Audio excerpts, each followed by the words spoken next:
Sementara Kementerian Kesehatan RI serta BPOM dinilai telah melakukan maladministrasi oleh Ombudsman RI dalam kasus gagal ginjal akut pada anak. Sementara itu Polri akan segera mengumumkan tersangka dalam kasus gagal ginjal akut.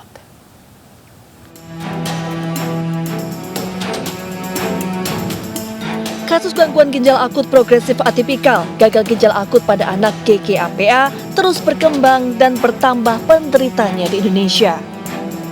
Dengan merebaknya kasus GGAPA ini, Lembaga Pemerintahan Ombudsman RI menyatakan Kemenkes RI dan BPOM telah melakukan maladministrasi. Maladministrasi di Kemenkes RI, tidak adanya data valid tentang gagal ginjal akut, dan lambatnya pemahaman tentang GGAPA telah terjadi sejak Januari.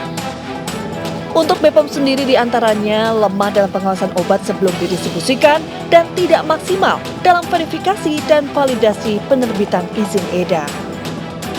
Gagalnya negara dalam memberikan perlindungan atau tidak hadir secara efektif dalam memberikan perlindungan berupa jaminan keselamatan rakyat.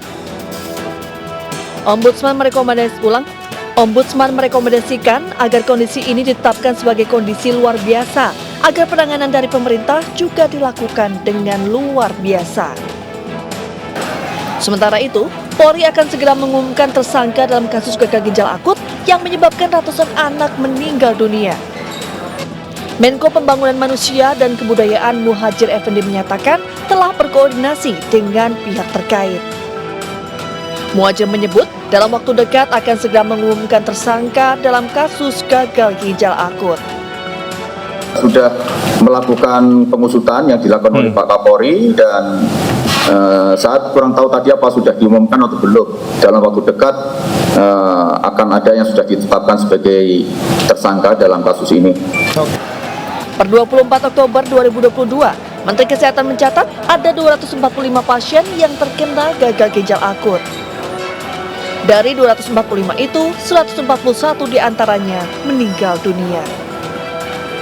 Dari Jakarta, Tim Liputan iNews melaporkan.